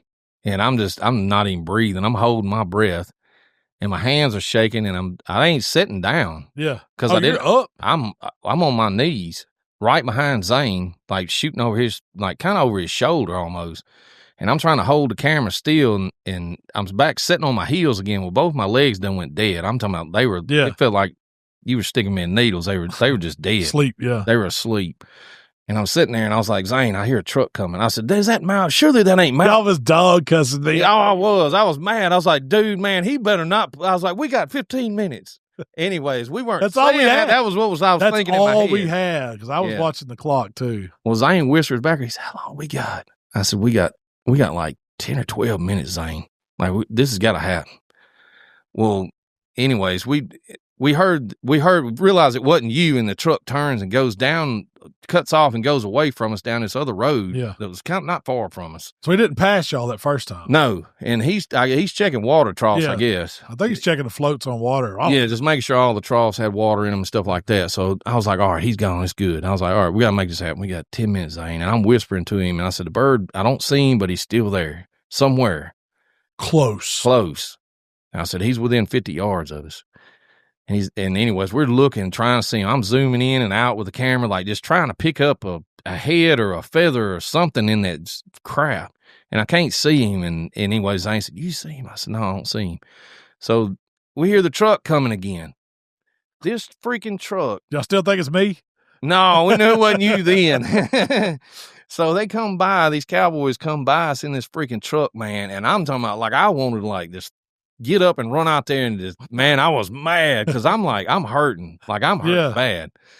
And Zane is, he's trying to get this bird. And we're sitting there and my heart's beating so fast because this bird's close. Here comes these cowboys. This turkey's probably going to run us over if they spook him. And you're still rolling camera. I'm still rolling. Yeah. And I'm shaking, and you can see it in the camera, like I'm shaking, and it's moving around, dude. Anyways, these cowboys ride. I'm talking about right by this gobbler. He's standing 30 feet inside the woods. I seen him when he took off running. He takes off running back away from us as the cowboys go by, and I said, damn it, they just run him off. Well, I look back up, and this hen had kind of eased away from me a little bit. Well, she's still there. She didn't move. She just watched them go by and never moved. Well, Zane yelped. I think he yelped a little bit because he ran off, and then I seen him run back in the thicket, come back through this little break, and he runs right back to where he was and stands there. And Zane said he'd leave. I said, I don't know if he went across the road or not. I don't know if he took off, ran behind the truck, and ran across the road like he did that first day we got there, because he ran like hell for that bottom over there. Mm-hmm. I said, I don't know, man. I don't know what to do. So Zane yelps again. I still don't see him, and then I see him coming. And I'm looking, and I look at the camera, and I got 3 minutes battery life left. And he's coming towards you. And it's 10:25. We got to leave in 5 minutes. And I'm like, oh, my God. There's no way this is happening. And I said, Zane, I see him. He's coming to us. And the hen comes out, and she walks past me. Like, she is standing she is right. At your boots. Almost, yeah. I mean, from here to Jacob on the soundboard at the end of the table there. Yeah. And this gobbler's coming, and Zane said, he's like, Mikey, I can't get turned on him. And he's coming. I was saying, you got to shoot him. Like, you got to shoot. He is finna step on you. Yeah. Man, Zane shoots through this mesquite. Branches and shit. Branches and stuff goes everywhere. I'm talking about boom, and this turkey's head it just almost blew off. Yeah. And I was like, holy smokes. We got that bird, and we stood, and I couldn't even stand up. Like, the shot knocked Zane over. I mean, he is in an awkward position. When he fired the shot, it knocks him flat over. He don't even, you can't feel your legs. I can't feel my legs get up and run and get the bird just in case. You can't run anyways. Yeah. It's so dense. Anyway, Zane gets up, and he was like, I got him. And I was like, yeah, he's laying right there. I said, but man, I can't feel my feet. I get up, and I can't walk. And I was like, I got 2 minutes left of battery life. I was like, grab the bird. Do a video outro. Do a video outro real quick. So we get up, man. I don't think Zane hit the bird. I think when he shot, it just toothpicked him to death. All that shrapnel hit him and just killed the turkey. That's man. what it was. Mesquite. All that mesquite shrapnel hit him and killed him. But that bird was 7 yards. Yeah, that was crazy. 7 freaking yards when he fired it. So I heard that. As soon as I heard that shot, I fired up and come hauling tail down there to y'all. Pulled up in there, and I was like, where are you? I mean, I thought y'all were way down the hill, but y'all were up closer to the road. Yeah. It was so thick. All I could do was hear y'all hollering. I couldn't even see you off in there. Man, you talking about we were fired up. Zane was like, that was a hell of a lot better than killing a coyote, because he was like, never mind, we ain't got to do that. He said, man, that was awesome. I mean, it was exhilarating. I mean, my heart was about to beat out of my chest. Well, it was unreal. 6 birds right there in Texas in 2.5 days. And we hunted, I figured it up. It was 39 hours out of the time we were there. We were out there hunting those birds for 39 hours. That's how long we spent in the field, not asleep, not taking a shower, not, sitting down eating something. I checked my phone when I got home. In those days, I walked 19.6 miles. Just in 2 days or whatever, yeah. In 2.5 days, I lost 10 pounds. When I got home, I was 10 pounds lighter than I was when I left. So I lost 10 pounds, lost 20. We hunted 40 hours. I mean, it was intense, man. Intense. It was, my body was tired. I was hurt. I was so sore. The next 2 days, getting back home, in everything. What's wrong with me? I still got a cactus needle on my foot I can't get out. I've tried glue. I've tried duct tape. I've tried shell with a needle. Can't get it out. Yeah, it was. But it was an worth experience, son. That was a hunt of a lifetime. I will remember Texas Rio hunting for the first time forever. I'm glad it wasn't as easy as I thought it was going to be. Yeah. That may not make sense to a lot of people, but I'm glad it wasn't that easy. I'm glad we had to work for it. I'm glad there was frustration. I'm glad there was highs and there was lows, because it made it that much more exciting and much more enjoyable. I can't wait to go back next year. That's definitely, if y'all get a chance to go west and hunt that Rio bird, highly recommend it, because it's fun. It's a lot of fun. We may have had a different experience as we did, but yeah, I don't know. Ours was pretty rough for a while. It worked out. Mississippi boys, we didn't do bad. We adapted and overcame. That's right.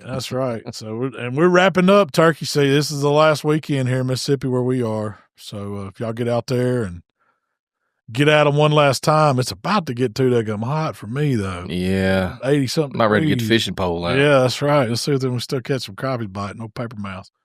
But, is anything you want to tell folks, Mikey, before we get out of here? Oh, y'all just check us out on TikTok, Facebook, YouTube. We should be ending that contest here this next week. If you haven't went in under the contest, we need you to put in a video of you doing your favorite call sequence or whatever you want to do. It could be anything, owl hooting or turkey calling or crow whatever. Call. Yep. Do your thing. We'd like to see it. I'm excited about going through those videos. I looked at a lot of them. We got some good ones, and don't miss out on that. We're going to send you a box of turkey calls and some swag. From Rolling Thunder Game Calls. Rolling Thunder Game Calls and some of our swag and stuff. And y'all just check us out, man. All right. Well, hey, we appreciate y'all hanging out with us. We will be back next week to do it again here at Buck Junkies. We gone.